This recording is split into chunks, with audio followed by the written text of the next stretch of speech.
the सब लोग मिलके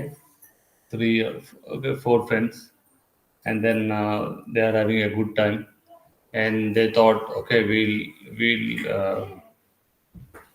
rent the topmost room on the Hilton hotel or something. So it's like about 90 floors or something. So they have rented, it's like a penthouse on the top. So that was the best view and all that is fine. So they went outside, they had a lot of fun. And then they were coming back, they came back, there was a board. Lift is not working. What is this too much? So they asked the manager how long it's going to take. He said, no, it should be done very quickly, fairly quickly, half an hour, 1 hour maximum, like that he was saying. And then these are all like everyone is like, Anshman, no. So I said, no, why not walk the stairs? No, we'll just go. And then they were all walking the stairs.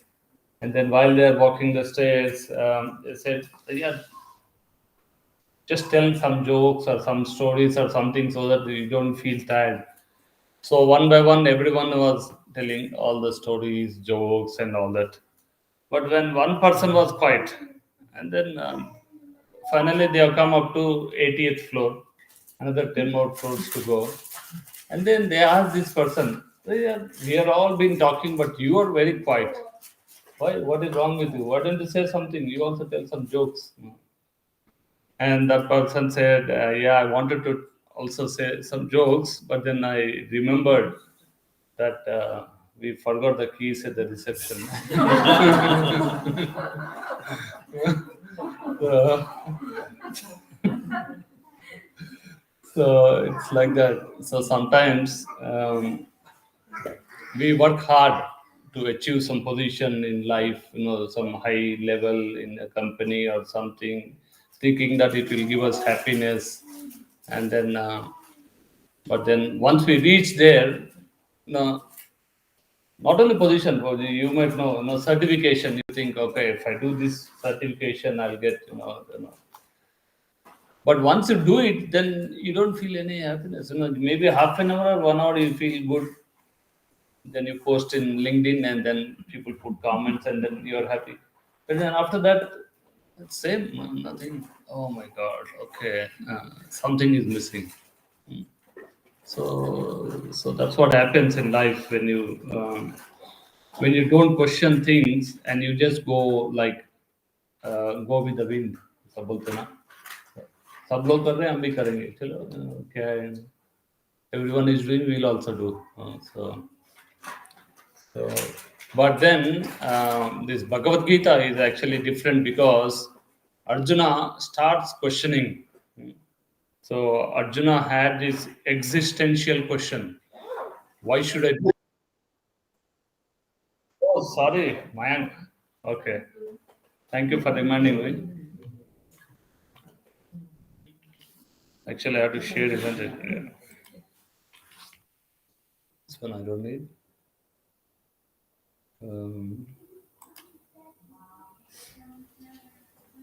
This one?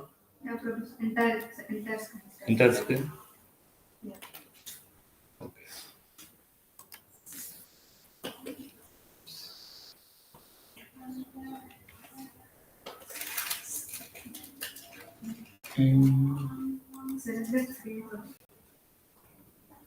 This one? Oh, okay. Oh, Krishna. Mayank, अभी कैसा है?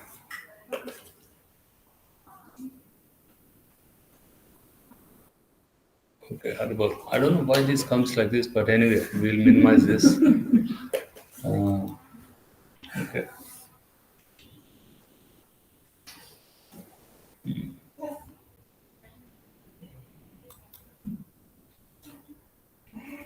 So many icons. So, okay, so just few what do you call them? Disclaimer. No, not disclaimers. This is Bhagavad Gita. Listen at your own risk. No, not like that. ऐसा नहीं है. No, Bhagavad Gita. has been it's one of the books that's so many people have inspired all over the world, including the scientists Einstein, and then the recent Oppenheimer. Hmm. What is that? Kalosmin loka kshaya krut pravruddho lokan samakrutam iva pravruta krutepi tvam na bhavishyanti sarve yovatishta pratyanikesha yoda. So it's a Krishna is saying in the 11th chapter, 32 verse, Krishna says that Arjuna asked, "Who are you?" Arjuna was frightened to see the Vishwarup of Krishna, and he asked, and then Krishna explains, "I am time, and I have come here to destroy everyone, except you Pandavas. Everyone, all the warriors here will be destroyed." So that's a verse. Huh? So like that, so many people got inspired. So, but the problem with Bhagavad Gita is everyone translated. There is a saying, "Atmavan manyate jagat." Everyone looks world from their eyes. So, for example, there is, you know, you might have this experience. Some people can't hear, so they say you talk to them, and they'll say, "अरे जोर से बोलो ना कुछ सुनाई नहीं दे रहा." Just you know, and then you say loudly, and then say, "Why are you shouting so much?" No, I can hear properly. So the people who are deaf, they think that others are deaf. So, and so like that, everyone looks the world from their eyes.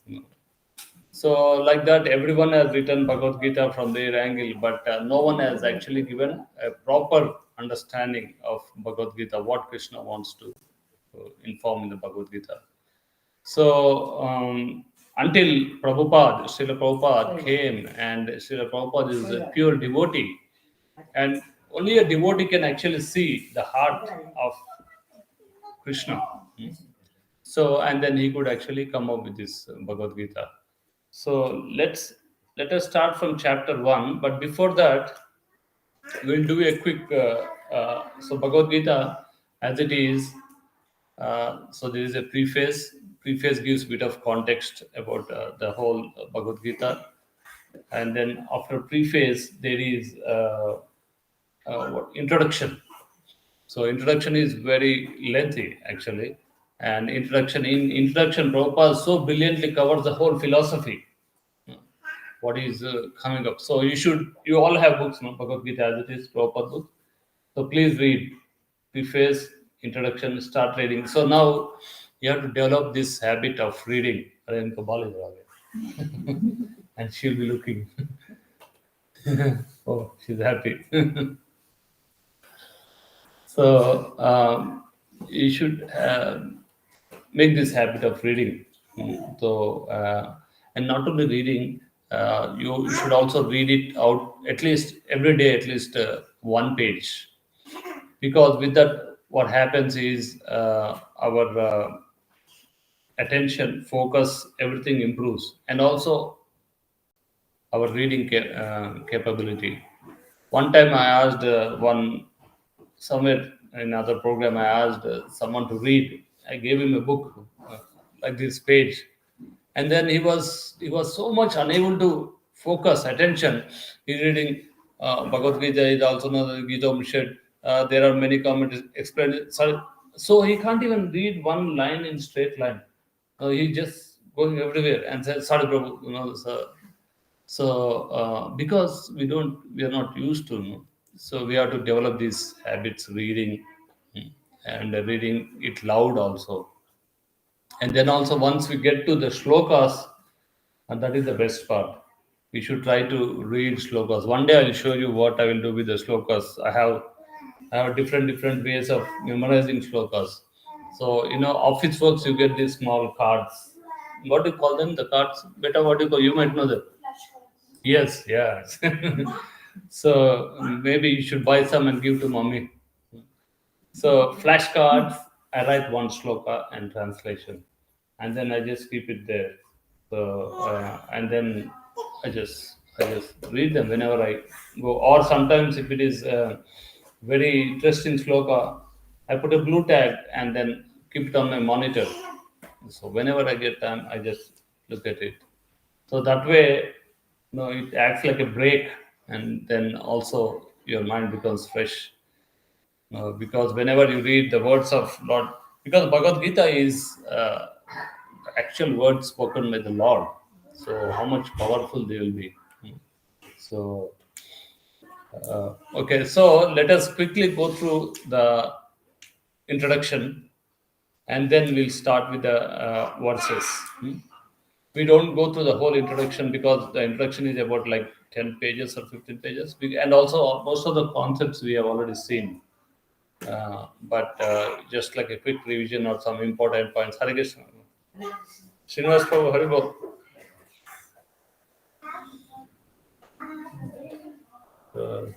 Srinivas Prabhu looking young today. Something special. Oh, it's a big script. Yes, Prabhu. We are looking who can read this. I can read it. Okay. No, I'll tell you to read. We haven't started yet. Oh. So here just no, this is a introduction. And introduction, I'm just going to go through the.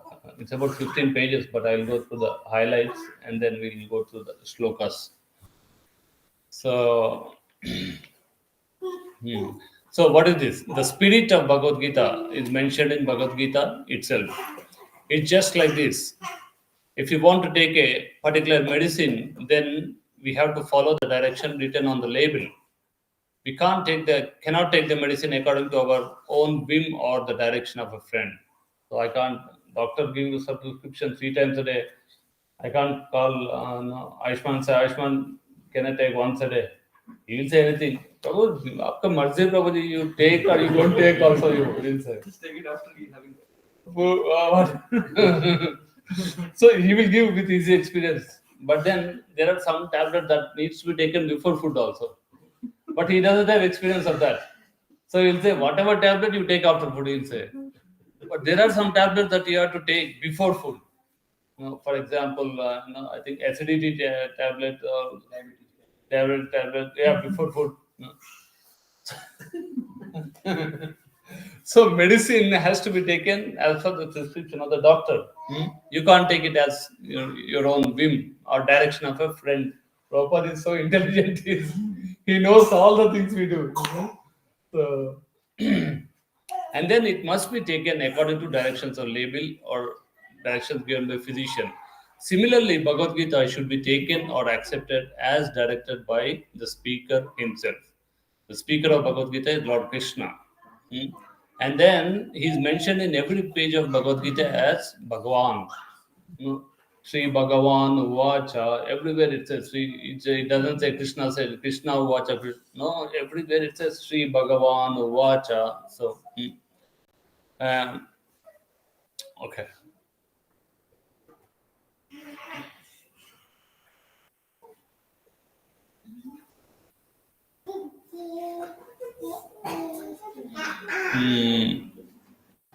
And then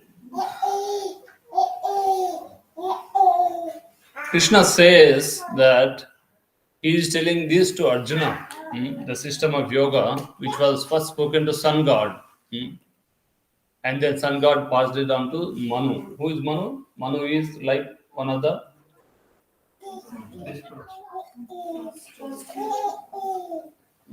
Prajapatis, progenitors. So in every day of Brahma, there is 14 Manus come and then they go like that. So Manus, there's different names for them. Vaivashvaka Manu, Chakshusha Manu, all these Manus. So he gave it to Manu and then it got lost. So Krishna says, I'm repeating this to you. Okay. So he explains that Arjuna he's starting a new parampara, discipline succession, because the old was broken. Hare Krishna. So how the sun originated? How the sun originated? You read Bhagavatam, it will. I'll tell you. No, it's there in Bhagavatam. It's so before everything comes from Garbhodakshaya Vishnu. The universes come from Garbhodakshaya Vishnu. And from the universe, each universe,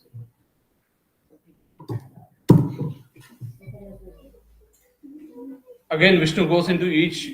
So the thousands of universes come from the ports of Vishnu, and then again Vishnu goes into each universe, and then from him, from his navel, Brahma's lotus stem comes, and then Brahma comes, and Brahma creates all the planets, planetary systems, and all. So we'll do it one day. How it Basically, happens. the Bhagavatam comes from Vishnu to Sun God. Oh no, this is, the Bhagavad Gita was given by Bhagavad Gita was given by Lord Vishnu to this Suryadev, and Suryadev gave it to Manu, and like that. But somehow it's broken. It's saying.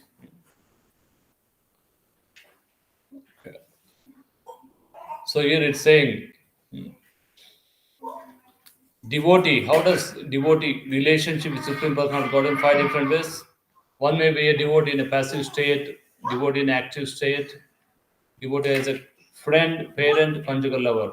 So dasya, sakya, all these madhurya, vatsalya, all these relationships. And then with Arjuna, what relationship was Arjuna with Krishna? As a friend. And then he is non-envious. So that's why Krishna is clarifying that because you are my friend and you are not envious of me, I'm telling you this science. So what else?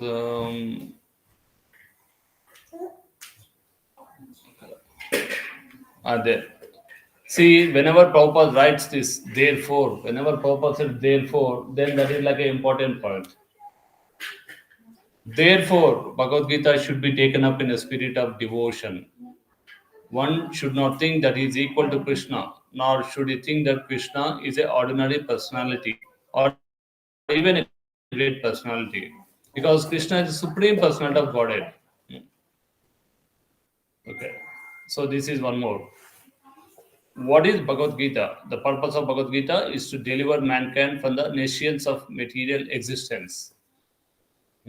Every man is in difficulty in so many ways. So Arjuna was also having difficulty in having to fight with the battle of Kurukshetra. We'll see that now. When we read the verses, how it all takes place. We all know that anyway, but then here Arjuna graphically, his different stages he goes through so that we can see.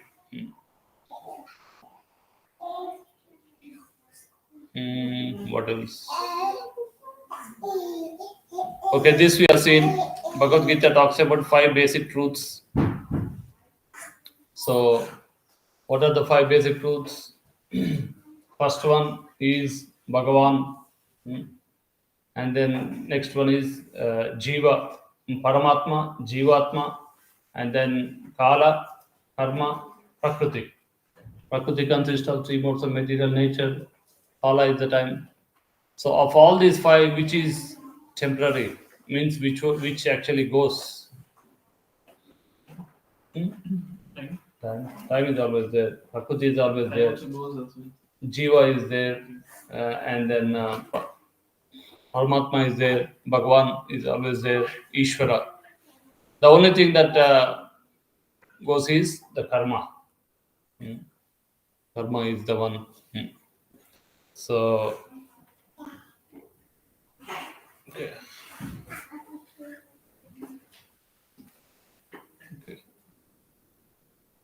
So, what is material nature? We have seen this, all this. See, so much introduction is so big. The whole philosophy is there. That's why you should read. You should read this. No?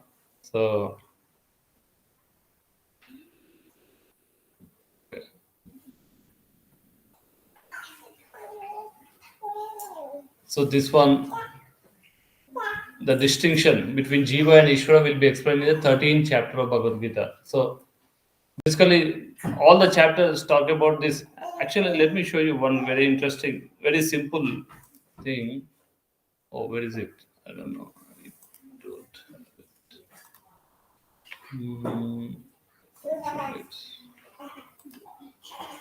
It's okay.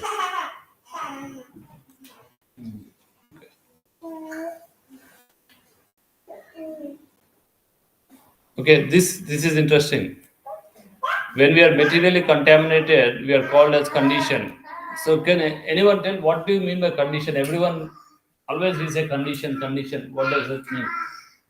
A living entity is conditioned. What does it mean by condition? What it means is every living entity is trying to be happy. Hmm? But for us to be happy, there are so many conditions that needs to be fulfilled. So if someone needs to be, if the baby needs to be happy, then she needs a small ball, or she has to go to mummy. So many conditions. So until the conditions are fulfilled, then you don't feel happy. So that's why we're called as conditioned entities or conditioned souls. So, and then of course, we also are made up of false ego. False ego means we think what we are not. We think that we are this body. And we completely forgot that we are actually soul. Uh, I could actually recollect this incident when I was very young. When I was young, like I was maybe in grade 7 or something. Which grade your daughter is, Mataji? Six. Yeah, I think 6 or 7. I used to have a pet called Johnny, dog, very nice dog. So she lived with us for about 4 or 5 years or so, and then she became old, and then one day she died. And then, so before it was she died, I was taking her to everywhere, to doctor and treatment and all those. We tried all best. Anyway, she just died. And then immediately after she died, I did not feel any attachment with that body. And then I could feel that this body is actually not Johnny. Johnny is actually gone somewhere. Johnny is my dog, pet. This is not Johnny. Johnny is not here. I could see. So, and then that time I was thinking, what is this? What is the difference? Just a minute ago, I was looking after her, and then now, what is it? So that is the soul. The moment the soul goes out of the body. So like that. But the problem is we all think that we are the body, but we are actually the soul. We are the tenants living in this flat called body. Okay, so this is with more introduction. Consciousness, that's what it is. Consciousness as well as one is conscious.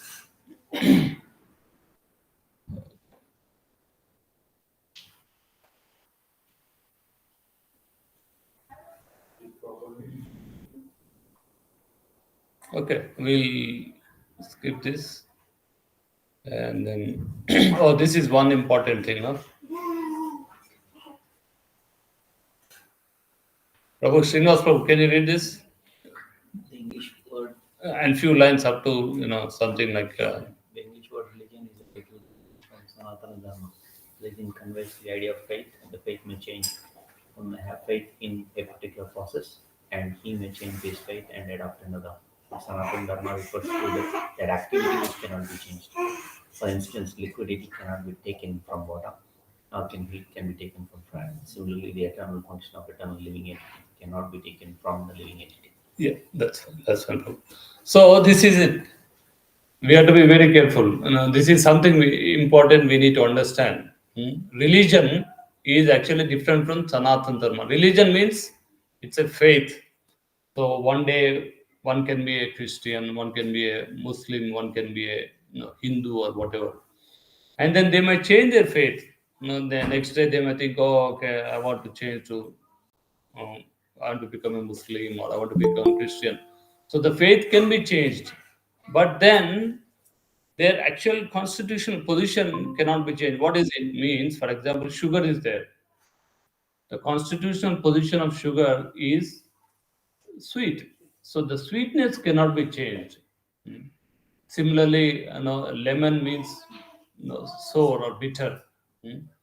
That can't be changed. Similarly, the constitutional position of living entities is Jivera, Swarupa, Haya, Nitya, Krishna Dasa.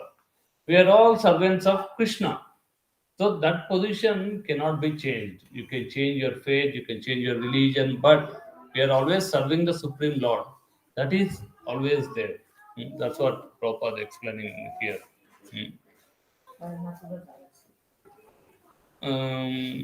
Okay.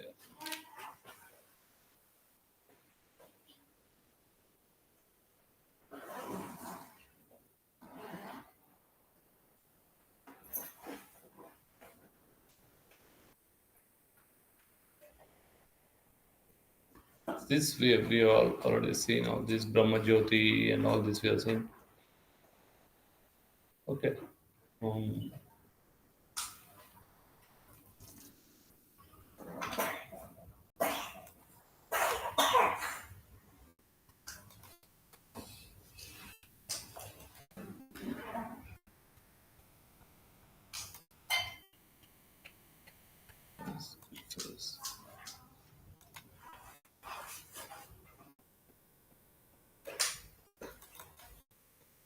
Okay, we'll start. So, so that is a bit of introduction for Bhagavad Gita, and then we just have 10 minutes. That's all. My wife told me 8:45. The kids are going to be out. So okay, we'll do a couple of shlokas. But before that, let me take you through the slides. This is an overview of Bhagavad Gita, synopsis of chapter 1. So this, based on the teachings of His Divine Grace, A.C. Bhaktivedanta Swami Srila Prabhupada, Prabhupada Ki Jai. So this we have said, Mangalacharan, this is Bhakti Char Maharaj, the disciple of Bhakti Char Maharaj is the one who made these slides. So this bit of background about Bhagavad Gita. So Bhagavad Gita appears in Bhishma Parva, 6th Parva, chapter 25 to 42 of Mahabharata. So Bhagavad Gita are the words spoken by the Supreme Lord. So that's why it is called as, anything that is spoken directly by the Lord are called as Shrutis. And anything that is written is called as Smritis. Means remember, think about it and write. So there is some class of people who say that Shrutis are great, should be given more importance than Smritis, because Shrutis are the words spoken by the Lord directly.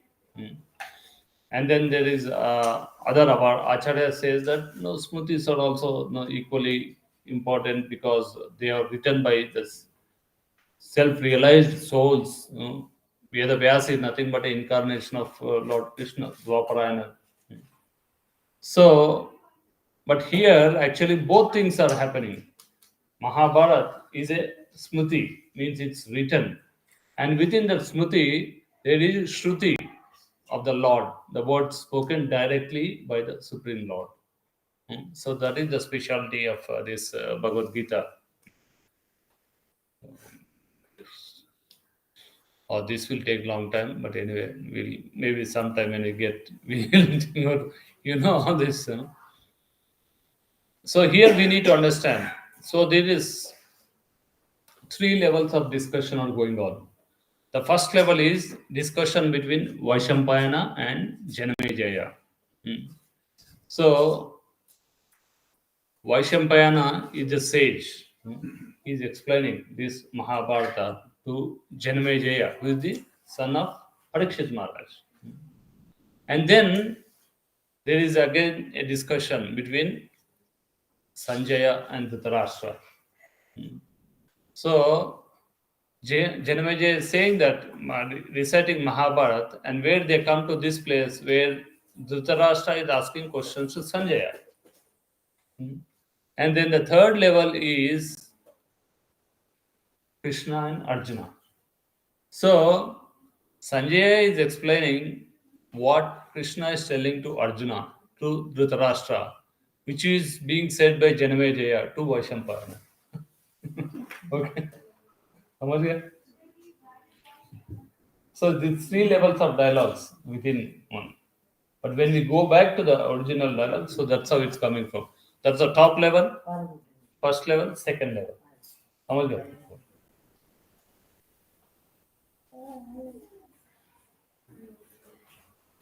So Bhagavad Gita is also known as Gita Upanishad, Song of God, essence of Vedic knowledge.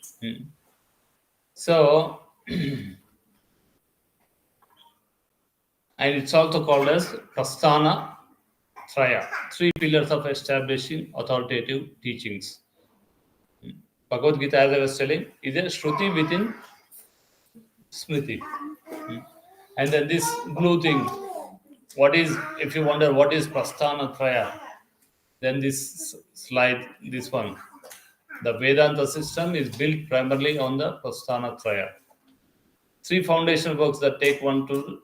So, what is Prasthana Traya? It is the one that takes to the final moksha, like the liberation. But for devotees, going back to Supreme Lord. So, what are the three? One is Shrutis, I was telling, the Upanishads, Vedas and Upanishads. And then another is Smriti. And then the Brahma Sutras.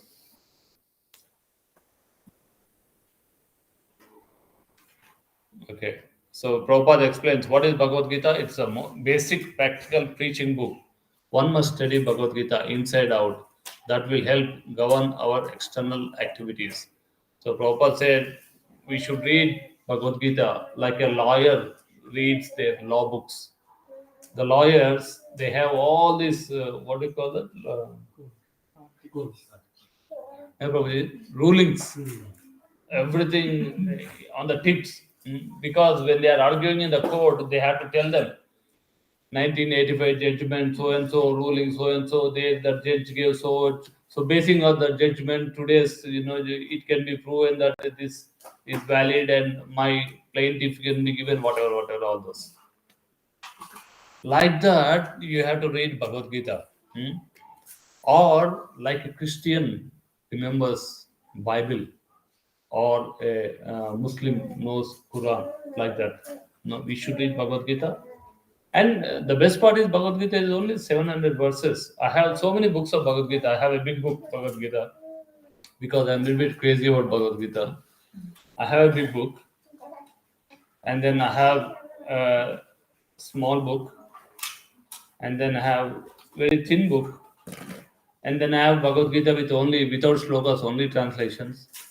Then I have a small pocket Bhagavad Gita, which is sloka and translation, this small, this much.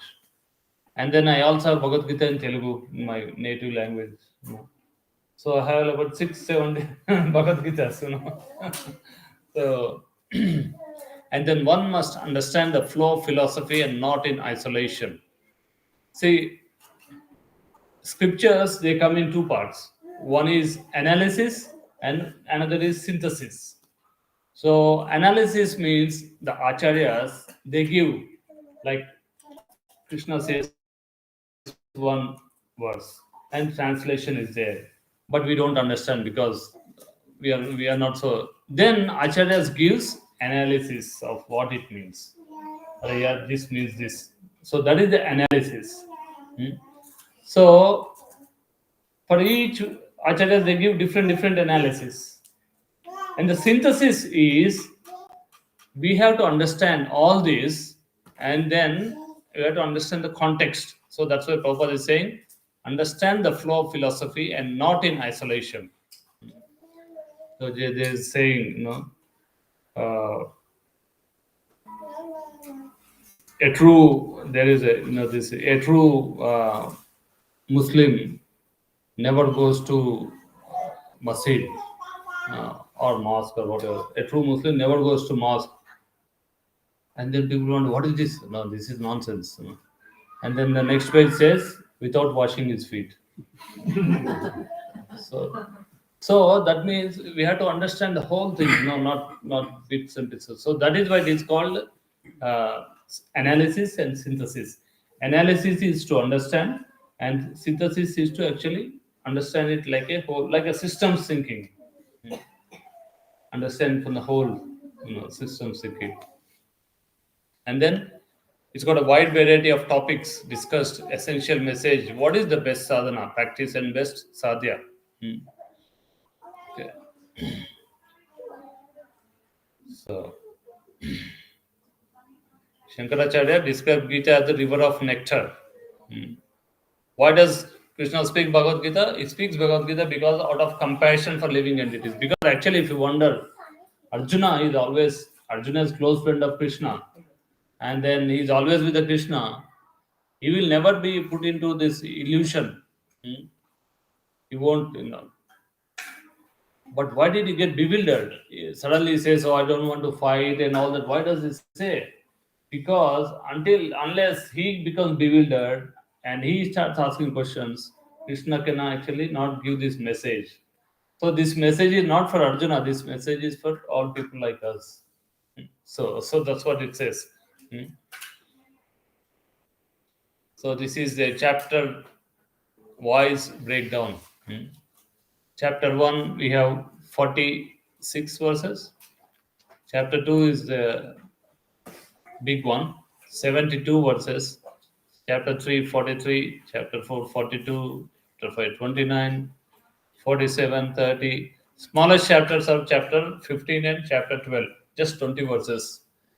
Actually, chapter 12 is the most important chapter of whole of Bhagavad Gita, because it is said Bhagavad Gita can be divided into 3 sections. First, karma, and then jnana, and then bhakti. 3 major sections. So chapter 1 to chapter 6 is karma. Krishna talks about karma, how to live in this world. And then from 7 to 12 is bhakti. And from 13 to 18 is jnana. So the bhakti section is in the middle. So if you compare Bhagavad Gita to a jewel box, the jnana section, the karma is actually like the base. The jnana is like the cover. And the one inside it, it's a gold box. And one inside it, which is most precious, is the bhakti, the middle 6 chapters. Okay, any questions on this? Any verses? What is chapter 18? Chapter 18. Oh, you want to go straight to chapter 18? No. It says the major, the biggest portion, 11.1%. Oh my God, you are very fast. We have not even started chapter 1. What are we going to do 18? No, chapter 18 actually gives, chapter 18, Krishna gives lot of information, and it is also mainly dealing with jnana, but also it's like a complete, what do you call, recap. Yeah. Similarly, chapter 2 also like that. Chapter 2 is like a table of contents, what is going to come and all that. But mainly chapter 2 deals with jnana, karma, everything is covered. Similarly, chapter 18 also is like that. But interestingly, Krishna never repeats what he said before, only except few times. So that means you can't say chapter 2 is same as chapter 18. No. Krishna says something different. So each word is different. So once you go through, you'll understand. So why Bhagavad Gita is called as Yoga Shastra? The word yoga is mentioned 78 times. The yogi 28, yukta 49.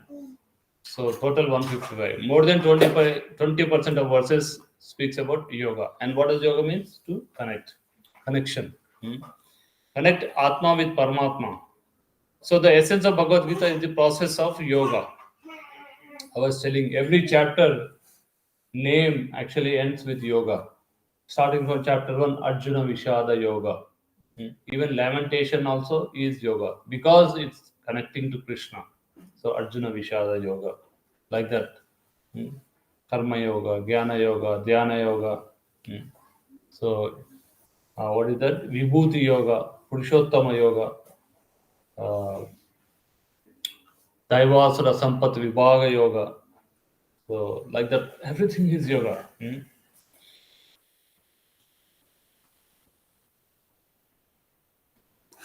What is it? Arjuna before Bhagavad Gita spoken in Viyoga. After Bhagavad Gita, he is established in yoga. Oh, that's interesting. Okay. Before that, he was in Viyoga, means lamentation. But after Bhagavad Gita was spoken, he is established in yoga. Karishye vachanam tava. Actually, when does Arjuna apply? I mean, of course, he's always been applying, but he actually applies. The practical application of Bhagavad Gita happens for Arjuna when he comes back from Dwaraka. After the Mahabharata war was over, tissue लीजिए bro, take a seat. After Mahabharata war, Arjuna goes to, what is that place? Dwarka. Dwarka, yeah. Everything, nice one. And then he spends a lot of time in Dwaraka. And then here Yudhishthira is getting worried. Why is he taking so much time? It's been like 4 months, 5 months he's gone. But then what happened? Everything is finished in Dwaraka. Like the Lord finishes his pastimes, he winds up everything and he goes back. So Arjuna finally comes back with only one surviving member of this Vrishni dynasty, that is Vajna Nab. He brings him and makes him as the king of Mathura. So then Yudhishthira is asking, why did you go for so many days? What is wrong with you? And why are you looking so depressed? What is the... So many questions he asked. Did you not treat somebody properly? Did you not give respect to someone? So many questions. And then Arjuna is not able to answer because Krishna is gone. So he lost his close friend and so he could not say anything. What does he say? Vanchitoham Maharajan Harina Bandhurupina Enamam Ye Upatrante Deva Vispapanam Mahat. He says, my dear king, we have been cheated. I have been cheated. The Supreme Lord disappeared. And then, like that, he was lamenting. But then he remembers all the instructions of Bhagavad Gita. And then he composes himself. And then he becomes normal. And then he understands, okay, this is the nature. And this is also time for us to go. Like that. So divisions, we have discussed this. Chapter 1 to 6, Karma Yoga leading to Bhakti. Middle 7 to 12, Bhakti Yoga. Chapter 13 to 18, Jnana leading to again to Bhakti.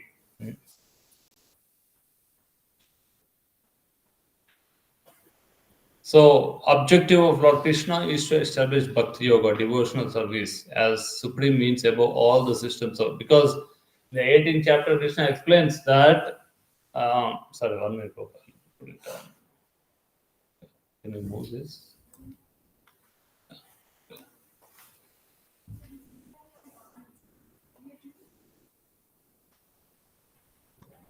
Okay. That Bhakti is the topmost in devotional service. We'll go through those verses. Why Bhakti is in the middle? This is a question. And Acharyas gave the following reasons. Ashman, padiye. 1, 2, 3, 4, 5. Oh, 4, only 4. Don't make a 5. 5 bola bolke. Acharyas give the following reason why Bhakti Yoga is in the middle of Srimad Bhagavad Gita.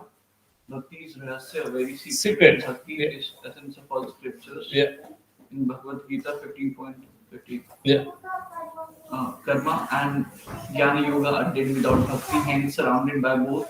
Bhakti gives life to karma and jnana yoga. Generally, we do not disclose anything with is secret. Sorry, which is secret? Sorry, okay. Which is secret until we become intimate. Yeah. Hence, out of respect, bhakti is placed in the middle. Yeah. Most important is kept in the middle. Example, king traveling with his army is always in the middle, protected. Yeah, we see that now everywhere. Not even king, even Naxalites also they have. If when their commander or somebody goes, they is protected, from different sides. So like that, the middle section is protected. Bhakti yoga. So okay, this is a division of 700 verses in Bhagavad Gita.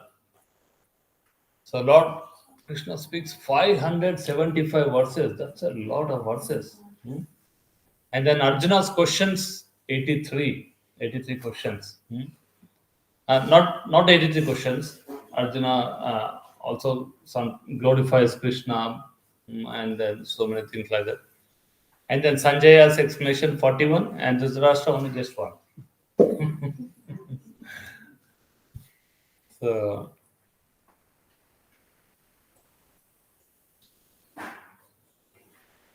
So Baldev Vidyabhushan, it said that added one verse not spoken by Lord Krishna. Oh, I didn't make the slides. I don't know what it is. Maybe I'll find out and tell you. I think there is one verse in chapter 13, I think, but let me see. So, Srila Prabhupada's commentary based on prominently from Baladev Vidyabhushan, Vishwanath Chakravarti Thakur, Srila Sridhar Swami, and Sripad Ramanujacharya. So all these acharyas, Prabhupada actually read the commentary of all these acharyas, and he has nicely put it for us in English for us so that we can learn and understand. So all these acharyas are amazing personalities. So, for example, Vishwanath Chakravarti Thakur was actually in his original form was a Manjari. He used to live in Vrindavan. So his original form is a Manjari. And then what happened? One time, what happened? All the in the villages, people get envious. So everyone was respecting Vishwanath Chakravarti Thakur, giving so many respects. And then the opposing people, they got envious. And they got so much envious, they wanted to kill him. So one day what happened, they saw Vishwanath Chakravarti Thakur going into his kutir, Bhajan kutir. And then he went inside, and then immediately 5, 6, or 10, whatever, they went inside to kill him. They wanted to kill him. But then when they went inside, they could not find Vishwanath Chakravarti Thakur. They found a beautiful young Manjari, Gopi. And they were all shocked. Oh, we thought this Babaji coming inside, but he's not there. And then they asked, have you seen any Babaji coming inside? And the Manjari said, no, I have not seen anyone. And they got shocked and they went away. And then again, Vishwanath Chakravarti Thakur walked outside. So that is the original position of these acharyas. They are all actually confidential servitors of Radharani and from Golok Vrindavan. Similarly, Baldev Vidyabhushan. Now, in Jaipur, there is famous temple, Govindadev temple. So Govindadev temple, there was one time there was a controversy. Because this some of the acharyas, different sampradaya, they said, why are you worshipping Radha Krishna? After all, Radharani is not even married. You should at least worship Radha, Rukmini, or Satyabhama, or Lakshmi, Narayana, like that. They said, what is your Siddhanta? What is your philosophy? Where does it say the greatness of Radharani and Krishna there? Then our Vaishnavas, Gaudiya Vaishnavas said, no, we have our Srimad Bhagavatam. No, so Srimad Bhagavatam explains this. Said, no, Srimad Bhagavata you didn't write. That is not your philosophy. That is Vyasdev wrote it. So how can we accept it? What is your philosophy, your books? And then they invite the king of Jaipur. And then they got so much so that they even took out the deity of Radharani and hid it somewhere. They said, you are not allowed to worship like that. And then King of Jaipur sent a message to Vrindavan saying, can you send one of your acharyas come and discuss with them, tell them why we have to worship Radha Krishna. Then that time Vishnu Chakravarti Thakur was already very old. So he sent his disciple Baldev Vidyabhushan. He told him, go and deal with that. So Baldev Vidyabhushan came here. And then, and that is true because Gaudiya Vaishnavas treat Srimad Bhagavatam as the topmost Purana. Because Chaitanya Mahaprabhu also used to recite Srimad Bhagavatam, and that is our book. But then, because they are not accepting what to do, then Baldev Vidyabhushan went to Govindadev, and he prayed him. He prayed him to give him mercy and allow him to write some literature about it. And then Govindadev actually dictated this thing called Gita Bhushana Bhashya. So within, I think, very short time, 3 days or 1 week, he finished, compiled the whole book, and then showed it to these people. And they could not believe, how can someone write that too in Sanskrit and all this, which is so difficult? And he said, I didn't write it. Govindev actually dictated to me, and I was just writing. So like that. So these are all great acharyas. And we know about Ramanujacharya. Ramanujacharya was so merciful. He is actually the one who was fighting against the caste system even at that time. So Ramanujacharya, his guru gave him, I told him, but it's not, gave him a mantra that and said, don't tell this to anyone. This is a special mantra, and if you chant this mantra, you will go to Vaikunta, but don't tell this to anyone. Then Ramanujacharya thought, why should I not tell this to anyone? Because I want everyone to go to Vaikunta. And then he was standing in the middle of the road on the top of something, and then he was shouting, come here, all of you, I have something great news for you. Chant this mantra and you'll go to Vaikunta, like that he was saying.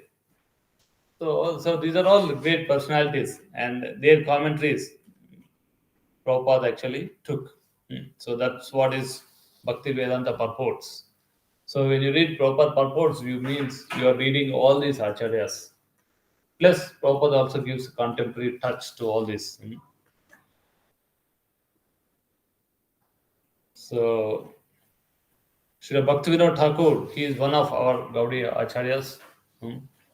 So he is the guru of Prabhupada's guru. Prabhupada's guru is Bhakti Siddhanta Saraswati Thakur, and Bhakti Siddhanta Saraswati Thakur's actually own father is Bhaktivinoda Thakur. So what is he saying? He summarized the second chapter of Bhagavad Gita as being the contents for the whole text. Bhagavad Gita's subject matters are Karma Yoga, Jnana, Bhakti. Second chapter, Karma Yoga, Jnana, Bhakti have been clearly discussed. So chapter 1, observing the armies on the battlefields. Prabhupada actually wrote, he gave this title, observing the armies on the battlefield. But actually it is called as Arjuna Vishada Yoga. Because Prabhupada was writing this for a Western audience, without, he just actually changed it. So, what is chapter 1? It's got 2 sections. Section 1, from verse 1 to 27, is the introduction, preparations for the war. And section B is 28 to 46, where Arjuna's doubts and lamentations, they come.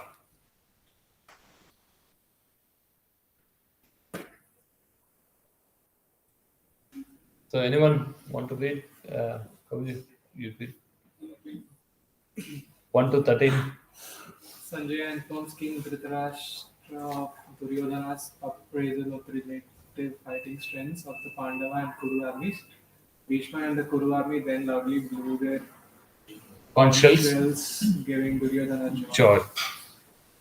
On the other side, On yeah, the other side, the blowing of Krishna and Arjuna's transcendental conscience. conscience is Yeah, shank, yeah, as well as the blowing of the conscience yeah, of the other members of the Pandava army shatters the heart of Duryodhana. yeah. Arjuna requests Krishna to draw his chariot between the two armies to observe the Kurus. Arjuna sees many relatives and dervishes on both sides. Okay. So this is all about this chapter. Oh, then more. Sorry, one more problem. Read. Arjuna's doubts. Arjuna's mind reels, thinking how the battle will finish his family and his traditions. He sees great sinful reactions awaiting him if he kills his family members. Feeling it better to be killed Anand than to fight Aishma, Arjuna. can you come? His mind Can you see over what is the happening in tree, this mic? casts aside Why his it's bow and sits down on chariot. Yeah. Okay.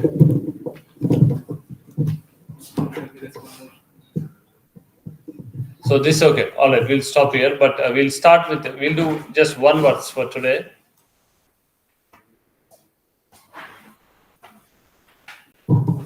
Sorry. First verse. Dhritarashtra uvacha dharmakshetre kurukshetre samaveta mamaka pandavaschaiva kimakurvata sanjaya. At least learn this verse. You can say the first verse of Bhagavad Gita. Everyone, can you repeat?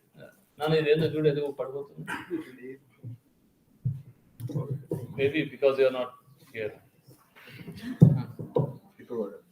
So we'll repeat again. Dhritarashtra uvacha dharmakshetre kurukshetre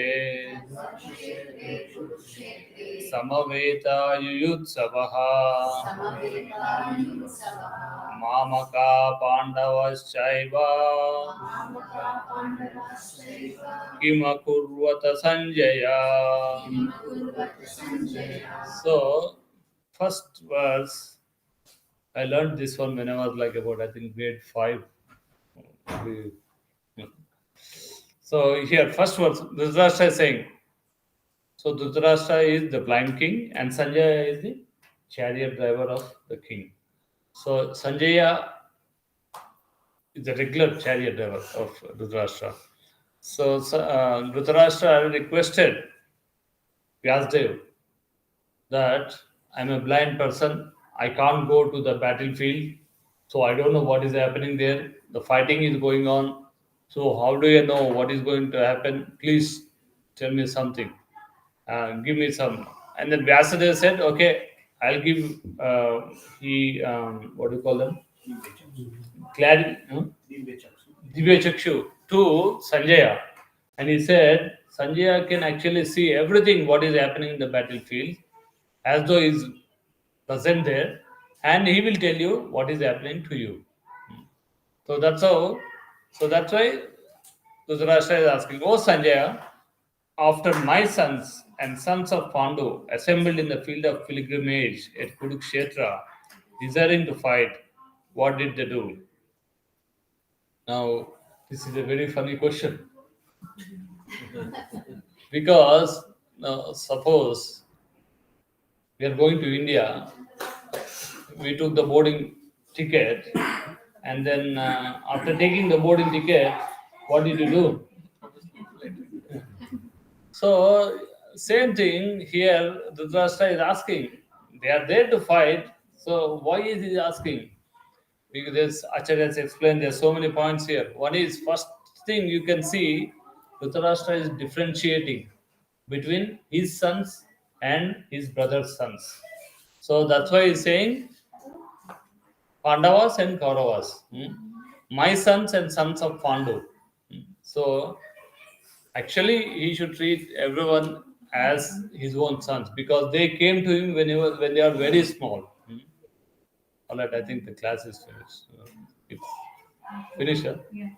Okay, we'll stop here. Anyway, I wanted to do one word field, then we started. So next week we'll go. Once we start, we can go very fast. That's okay because it's an introduction. Takes a bit of time setting the scene and all that. I'm planning to do about 10 verses per class so that we can finish Bhagavad Gita in about 1.5 years. 1.5 years. So you have to wait about 13 months till you go to 18 chapters. No, you can read yourself also. Yeah. So, okay. Thank you very much. Any questions or comments? Hello, Aishma. Even though it's part of Mahabharata, but why in Kurukshetra? Why did they put in Kurukshetra? Why it happened in Kurukshetra? Oh, that we'll discuss next week. Yeah, and that is actually one of the fear of this Dhritarashtra, because Dhritarashtra know that Kurukshetra is a very pious place. Hmm? It's a place where rishis have performed so many austerities, and then and normally when it's a pious place, then naturally dharma prevails. Hmm? So and then he knows that his sons are towards adharma side. So he was thinking that, oh my God, why? Because of the place, influence of the place, as my sons might change their mood or something, they may refuse to fight, and so many things he was thinking. That's a deep question. Yeah. Okay, we'll stop here. Any more questions? Comments? So we'll finish Bhagavad Gita, and also we'll try to learn some verses and memorize some verses.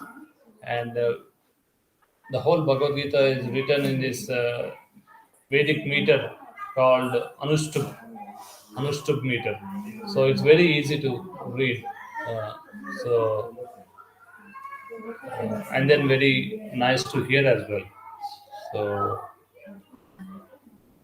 okay, please. We'll see you next week. But before that, we'll have Prashadam. So, thank you, Mayank.